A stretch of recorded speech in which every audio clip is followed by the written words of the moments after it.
Hello everyone, welcome to my channel. This is Jansi. So ఈరోజు నేను మీకోసం తీసుకొచ్చిన రెసిపీ క్యారెట్ కస్టర్డ్ ఖీర్ అండి. చాలా బాగుంటుందండి. డిజర్ట్గా అయితే బెస్ట్ ఆప్షన్ అండి ఇది. చాలా సింపుల్గా ఇంట్లో ఉన్న ఇంగ్రీడియంట్స్తో ఈజీగా చేయొచ్చండి.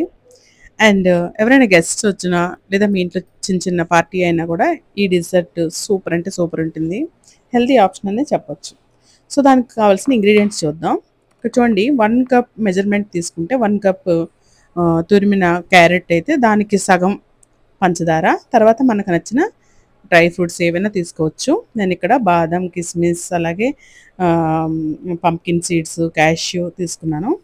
అలాగే ఎలాచీ పొడి అది, అలాగే కస్టర్డ్ పౌడర్ ఒక 2 స్పూన్స్ యాడ్ చేసుకోండి. ఇంకా పాలు, 1/2 లీటర్ పాలండి ఇక్కడ. సో ఇవి మెజర్మెంట్స్. 100 గ్రామ్స్ క్యారెట్ తురుమైతే 50 గ్రామ్స్ మీకు షుగర్ పడుతుంది అన్నమాట. షుగర్ బదులు మీరు బ్రౌన్ షుగర్ కానీ బెల్లం కూడా వాడచ్చు. అయితే ఇక్కడ కలర్ బాగా మారుతుంది కాబట్టి నేను షుగర్ తీసుకున్నాను. సో ఫస్ట్ ఒక 2 స్పూన్స్ ఆఫ్ ఘీ తీసుకోండి. కొంచెం ఎక్కువ ఘీనే నేను తీసుకున్నా.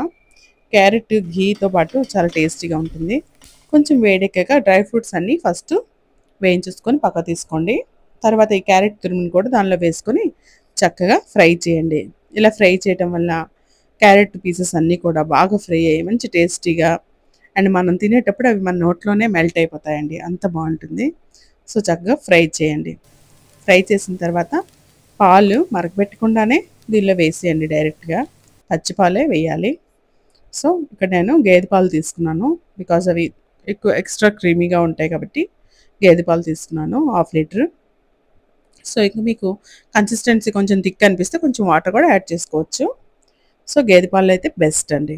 లేదా మీరు క్రీమ్ మిల్క్ ఏదైనా యాడ్ చేయొచ్చు, లేదా మిల్క్ మేడ్ కూడా ఒక 2-3 స్పూన్స్ వరకు యాడ్ చేసుకున్న థిక్నెస్ వస్తుంది. అట్ ద సేమ్ టైం టేస్టీగా కూడా ఉంటుంది. సో కలుపుతూ ఉండాలి. సో 10 మినిట్స్ వరకు ఈ క్యారెట్స్ అన్నీ బాగా ఉడికే వరకు ఉడికించండి. మనం తీసుకున్న 1/2 లీటర్ పాలల్లో కొన్ని పాలు నేను పక్కన పెట్టుకున్నాను, ఒక 1/2 కప్ వరకు. దానిలో కస్టర్డ్ పౌడర్ని కలుపుతున్నాను. లంప్స్ లేకుండా చక్కగా కలుపుకోండి. సో నీట్గా కలుపుకోవాలండి.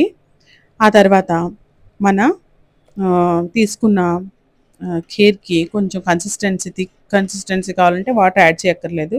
బట్ ఇక్కడ నాకు మీడియంగా ఉండాలి కాబట్టి కొంచెం వాటర్ యాడ్ చేశాను, ఒక 1/2 గ్లాస్ వరకు. సో ఇప్పుడు బాయిల్ వస్తుంది. ఈ పాలల్లో క్యారెట్ బాగా ఉడకటం వల్ల మంచి టేస్టీగా తయారవుతుందండి. క్రీమీ స్ట్రక్చర్ వస్తుంది క్యారెట్కి. సో చక్కగా కలుపుకోండి. సో ఒక హెల్దీ వేలో ఇప్పుడు మనం సేమియా తీసుకున్నాం అనుకోండి, ఆ సేమియా అంతా మైదాతో చేసిందే ఉంటుంది మ్యాక్సిమం. సో ఇలా మనం క్యారెట్తో కానీ, బీట్రూట్తో కానీ, లేదా సొరకాయతో కానీ పాయసం చేసుకుంటే అటు రుచి ఇటు ఆరోగ్యం కూడా ఉంటుంది. సో చూడండి, నేను ఘీ ఎక్కువ వేసాను దీనిలో. మీరు ఘీ నచ్చకపోతే కనుక కొంచెం తక్కువ వేసుకోండి. సో ఇప్పుడు చక్కగా మరుగుతుంది చూసారా. 10 మినిట్స్ వరకు ఉడకాలండి. 10 మినిట్స్ వరకు మీరు దీన్ని లో ఫ్లేమ్లో ఉంచి ఉడకనివ్వండి. తర్వాత ఇంకా క్యారెట్స్ ఉడికిపోయి అనగానే షుగర్ యాడ్ చేద్దాం. షుగర్ యాడ్ చేశాక ఫ్లేమ్ని బాగా తగ్గించుకొని కాసేపు పోయాక మాత్రమే స్టిర్ చేయండి. మీకు స్వీట్ అంతగా నచ్చకపోతే ఇంకొంచెం షుగర్ క్వాంటిటీ తగ్గించుకోవచ్చు. అయితే మనం తీసుకున్న క్యారెట్కి 1/2 షుగర్ తీసుకుంటే కరెక్ట్గా సరిపోతుంది. సో ఒక బాయిల్ వచ్చిన తర్వాత మనం తీసుకున్న కస్టర్డ్ మిల్క్ని కూడా యాడ్ చేద్దాం.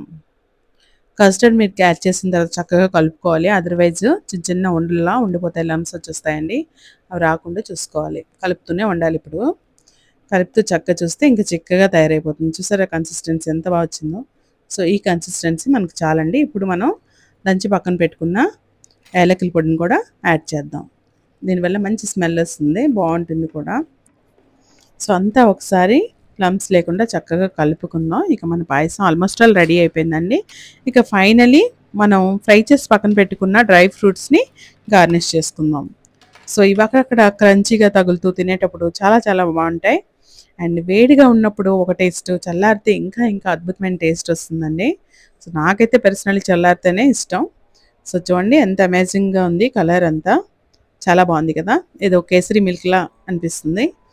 సో మన రెసిపీ రెడీ అయిపోయిందండి. సో ఈ వీడియో మీకు బాగా నచ్చింది అనుకుంటాను. సో ఇలాంటి మంచి అమేజింగ్ రెసిపీస్ కోసం తప్పకుండా నా ఛానల్ని సబ్స్క్రైబ్ చేయండి అండ్ లైక్ షేర్ కామెంట్ చేయడం అసలు మర్చిపోవద్దు. And don't forget to hit the bell icon to get more notifications about this channel. So see you in another video. Till then, bye bye. Take care.